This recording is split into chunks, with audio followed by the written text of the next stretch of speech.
AICC law, human rights और RTI department कुछ नए इनिशिएटिव्स अनाउंस कर रही है जो अभिषेक सिंघवी जी और इनकी टीम ने लगातार और ऐसे इनिशिएटिव्स लिए हैं, उसी के आगे कड़ी में जोड़ते हुए और बहुत ही महत्वपूर्ण इनिशिएटिव्स अनाउंस कर रहे हैं।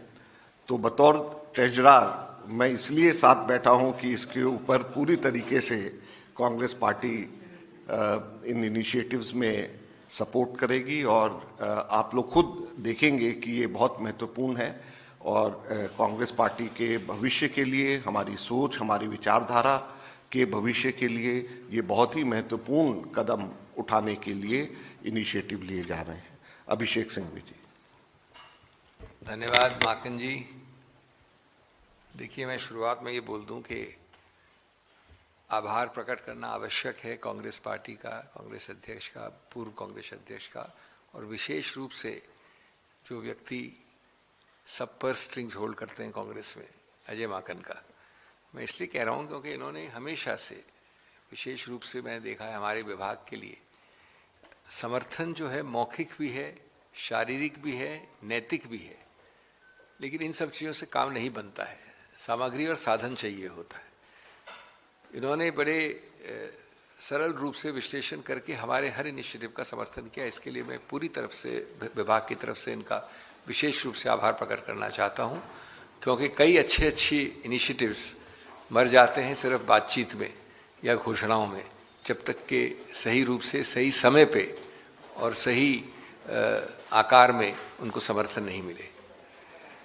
तो दोस्तों, आज विशेष रूप से मैं 4 इनिशिएटिव्स की बात करूंगा और फिर अंत में जो सूची देंगे आपको, उसमें कुछ हाल में 1-2 वर्ष में जो बहुत विशेष महत्वपूर्ण अलग चीज़ें की हैं, उनकी भी सूची आपको देंगे हम।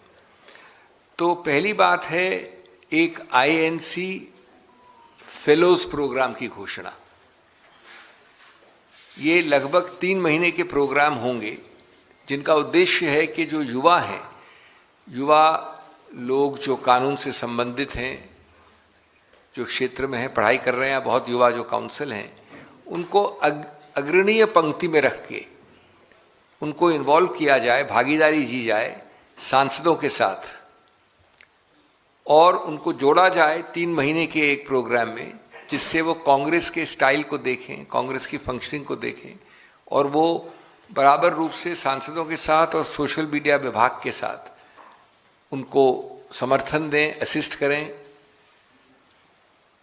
और इससे जो एक अगले युवा पीढ़ी को एक जो अवसर हम देना चाहते हैं कि विपक्ष का क्या रोल है संसद में और किस प्रकार से विपक्ष का रोल कांग्रेस अदा कर रही है, उसकी शुरुआत होगी।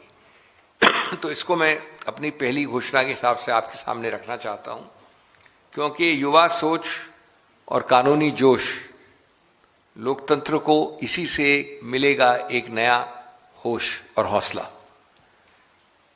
दूसरा है हमारा ये पॉडकास्ट सीरीज, जिसको हमने कहा है न्याय, नेता और नागरिक, NNN। ये जो है, इसका उद्देश्य क्या है कि हम मंच दें, सिर्फ कांग्रेस से सिर्फ तक सीमित नहीं है। इसमें सुप्रसिद्ध वकील सिर्फ नहीं होंगे, युवा वकील भी होंगे, वरिष्ठ विधिवेत्ता भी होंगे, और जो डेजिग्नेटेड वरिष्ठ नहीं है वो भी होंगे। और उनके ज़रिए जो आज के ज्वलंत मुद्दे हैं समाज में, उनको रखा जाएगा।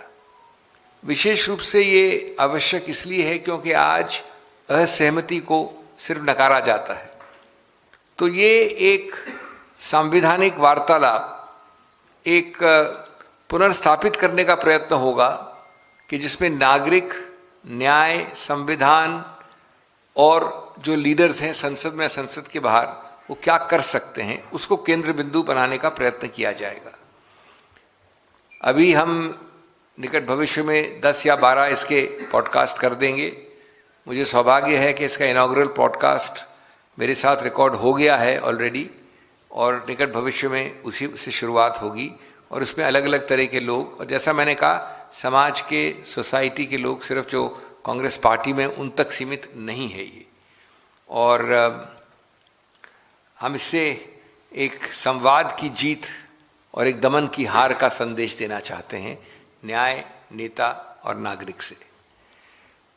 तीसरा जो मैंने पहले भी जिक्र किया था वो अब काफ़ी आगे बढ़ गया है, जो मेरे हृदय के भी निकट है। मैंने इनफैक्ट जब मैंने ये वापस विभाग संभाला था तब भी मैंने इसकी घोषणा की थी, जिसको RRF कहा था, रैपिड रिस्पॉन्स फोर्स।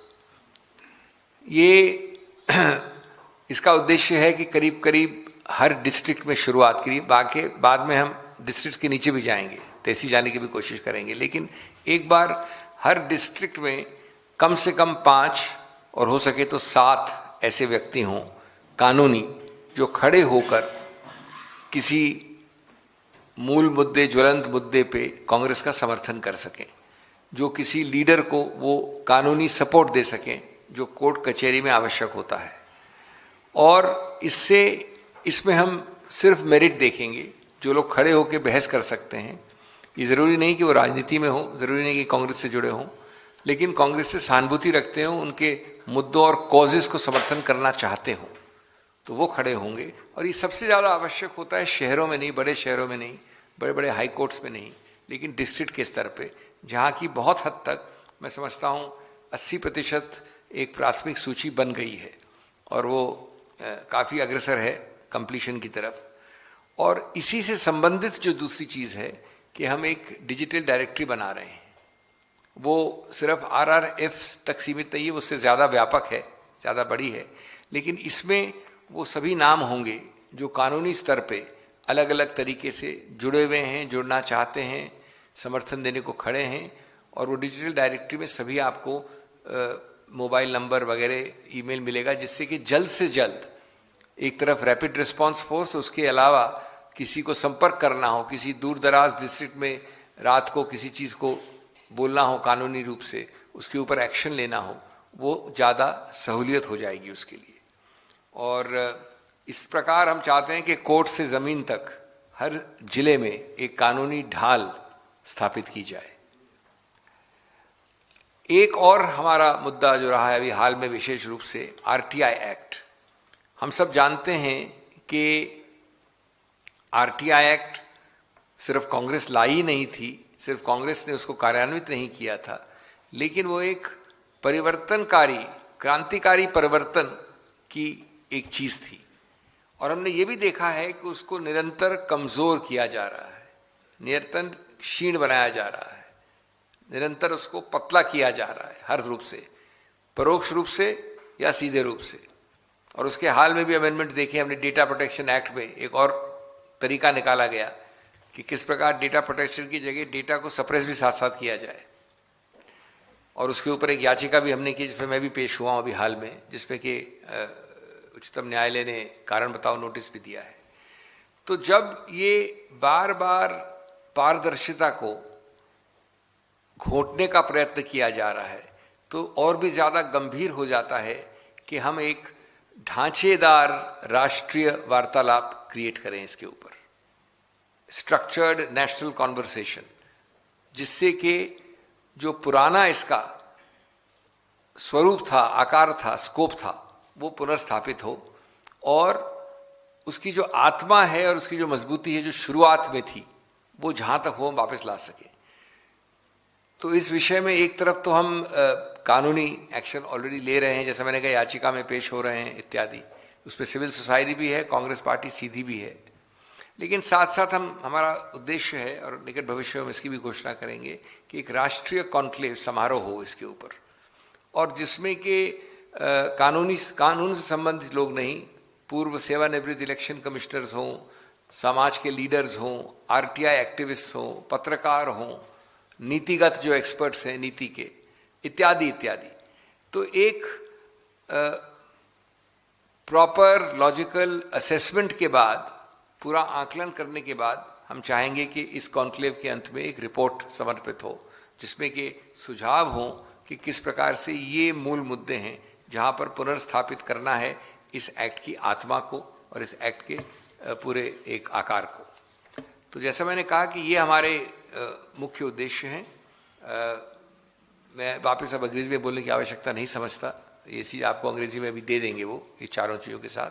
और अंत में हम एक सूची लगा रहे हैं जिसमें आप अवगत होंगे कि हाल में बड़े विशेष जो इनिशिएटिव्स दिए हैं ग्राउंड पे हमने, जैसे लोकायुक्त एक्ट में, ये बड़ी आमतौर पे अलग अलग प्रदेशों में हो रहा है कि 3 लोगों की होती है मेंबर कमेटी चयन करने के लिए। एक ये होते हैं एलओपी, एक होता है मुख्य न्यायाधीश और एक होते हैं सरकार के मंत्री। तो 2 लोग बात करके तीसरे व्यक्ति से सिर्फ एक निर्णय भेज देते हैं कि अपना आप सहमति दीजिए, तो ये कंसल्टेशन तो होता ही नहीं है कहीं। और जहाँ जहाँ बहुमत सरकार है आज की सत्तारूढ़ पार्टी की, वहाँ ये हो रहा है। तो ऐसी याचिकाएं सफल रूप से अभी हाल में पिछले हफ्ते आई थी और उच्चतम न्यायालय ने कहा कि हम जल्द सुनना चाहते हैं। ये तो एक प्रकार से प्राथमिक रूप से सहमति का या कंसल्टेशन का बिल्कुल नकारने वाली बात है। इसी प्रकार से बेल में अभी हमने एक ही महिला जो थी सिटीजनशिप में कारावास में, उनको हमने बेल दिलवाई। इसी प्रकार से कई महत्वपूर्ण एमएलएज कर्नाटक में जिनको डिस्क्वालीफाई किया गया था उनको राहत मिली है, इत्यादि इत्यादि। उसकी सूची भी आपको हम देंगे। तो जैसा मैंने कहा कि कई सारे अच्छी चीज़ें हो रही हैं और सबसे ज़्यादा हर्ष की बात यह है कि कांग्रेस पार्टी और हमारे ट्रेजरर साहब इसका पूरी रूप से समर्थन कर रहे हैं। ये हर्ष की बात है। धन्यवाद। बहुत बहुत धन्यवाद। Thank you.